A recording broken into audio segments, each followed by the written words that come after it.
pada hari ini kegiatan sertifikasi kemampuan pengawalan dari instruktur dilatih. Yang pertama tentunya berkaitan dengan administrasi pengawalan, apa-apa saja yang diperlukan sebelum melaksanakan pengawalan. Kita menilai seorang pengawal itu di sini ada tiga, yaitu knowledge, skill, attitude, dan etika. Para pendidik dan asesor menekankan kami bersikap humanis pada masyarakat untuk mencerminkan tidak adanya arogansi lagi di jalan, bisa menimbulkan asumsi masyarakat yang positif. Tetap optimis, semuanya harus bisa dan saya mampu dan berkompeten sertifikasi pengawalan.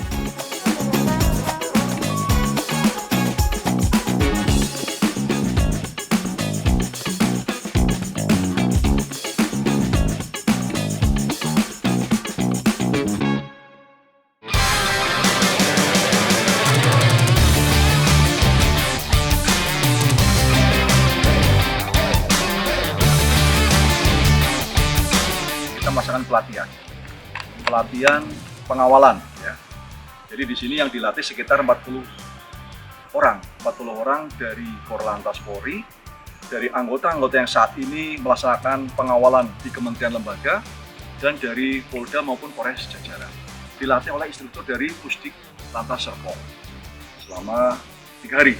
Dan pada hari ini tadi dibuka oleh Pak Dirgakum Mateo Makili dengan KLSP, yaitu kegiatan sertifikasi kemampuan pengawalan dari instruktur dilatih.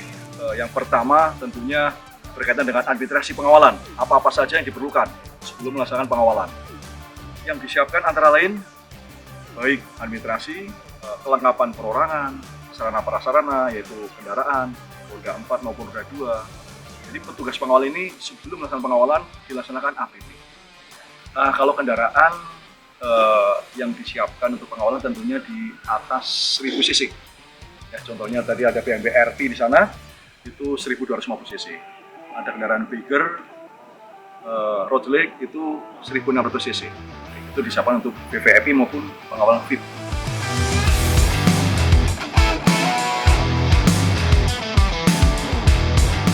Materi yang kita berikan itu tentang tata cara bagaimana dia melaksanakan pengawalan.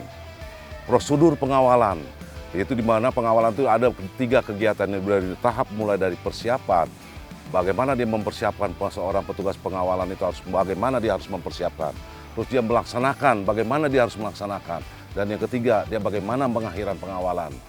Jadi kita udah ada aturan yang kita tentukan di dalam Undang-Undang Nomor 22 Lalu Lintas tahun 2009, itu ada kewenangan kita di situ di pasal 134 atau 135, itu tugasnya tugas pengawalan. Nah, diatur lagi oleh Perkakor 02 ya tentang SOP pengawalan lalu lintas. Di dalam di SOP pengawalan lalu lintas, seorang petugas lalu lintas sebelum melaksanakan pengawalan lalu lintas, dia harus ada melaksanakan 3 kegiatan tadi yang disebut. Persiapan. Persiapan itu adalah persiapan kelengkapan perorangan.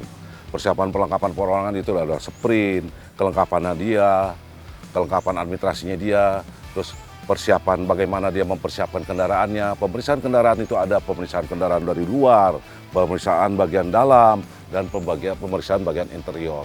Di luar itu termasuk dimulai dari lampu, ban, wiper, dia harus siap itu.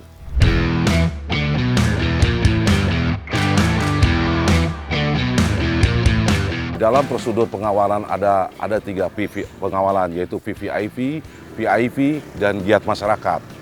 Diatur di sana.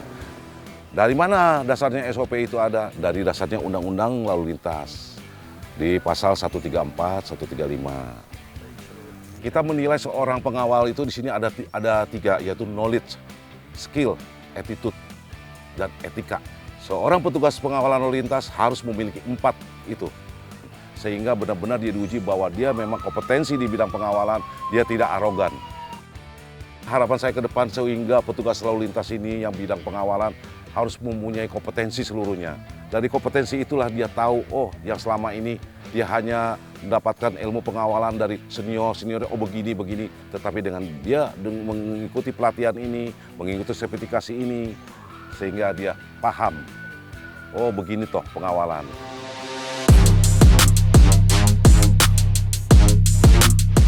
Dalam proses sertifikasi ini, peserta tidak hanya dibekali materi teori, tetapi juga langsung diuji melalui penilaian praktik di lapangan. Kombinasi ini membantu mereka memahami materi secara menyeluruh, baik secara konsep maupun penerapan nyata. Kami berdasarkan surat perintah dengan sprint dari Korlantas Polri melaksanakan perintah untuk melakukan sertifikasi pengawalan.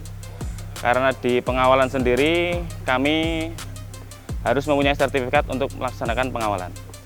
Selama pembelajaran dari pertama sampai terakhir, kami melaksanakan dengan mudah karena kami hanya mempelajari apa yang kami pelajari di lapangan dan kita hanya merelaksasi saja.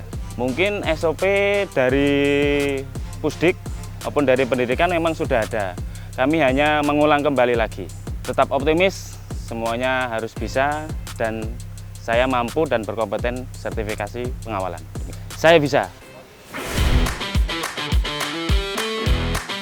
Kami diberikan tugas dari Ditlantas, sekaligus kami juga menginginkan sertifikasi ini, gitu, sebagai bekal kami di lapangan untuk menambah ilmu jikalau ada pengembangan ilmu pengawalan dari ilmu yang saya dapat di lapangan dengan ilmu yang ada di dalam modul ini yang saya dapatkan seminggu ini. Kesulitan atau tantangan yang kami hadapi, kesulitannya menyamakan persepsi di dalam modul. Cuman kata-katanya saja, tapi refleksi di lapangan hampir sama. Cuman ada penambahan sedikit-sedikit yang kurang, mungkin penyempurnaannya, cara berkata-kata yang sopan. Itu salah satu ilmu yang saya dapat pada sertifikasi kali ini.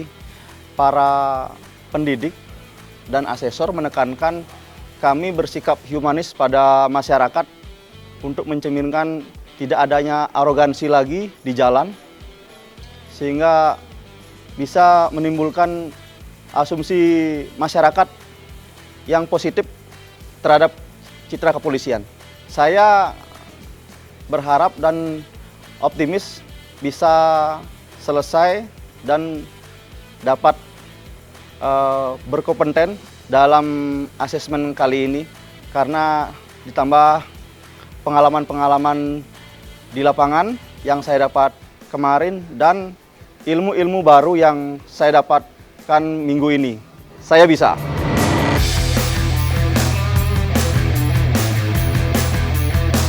Ini harapan saya selaku Ketua Panitia, semoga dalam ujian sertifikasi ini mereka dinyatakan berkompeten alias lulus. Berarti dengan kata lain mereka layak melaksanakan pengawalan. Pengawalan itu pada dasarnya kita itu menjamin, memastikan aman dan selamat sampai tujuan, baik objek yang dikawal maupun pengguna jalan lainnya. Dalam hal ini kepolisian tentunya diberi kewenangan sesuai dengan undang-undang untuk melaksanakan pengawalan. Walaupun tadi yang dikatakan ambulan itu adalah prioritas, termasuk prioritas kendaraan-kendaraan yang mendapat prioritas jalan. Kita selaku petugas kepolisian yang berwenang melakukan pengawalan, kita menjamin keselamatan tersebut. Berkaitan dengan masyarakat, ada beberapa yang melakukan pengawalan, dari segi faktor keselamatan tentunya tidak bisa menjamin. Karena apa? Jalur yang kita lalui kadang padat. Jalur yang kita lalui kadang melalui perlintasan lampu merah, traffic light, ataupun perlintasan kereta api. Tentunya kalau dari masyarakat, mereka tidak bisa menghubungi jalur yang akan dilalui di depan. Namun kalau petugas polisi, tentunya kami sebelum berangkat, kita sudah menyiapkan jalur yang akan dilalui. Berkomunikasi dengan HT, ya, atau alat komunikasi yang ada, kita himbau kepada masyarakat, silakan meminta kepada pengawalan kepolisian untuk aman dan selamat di jalan. Mungkin di kami itu.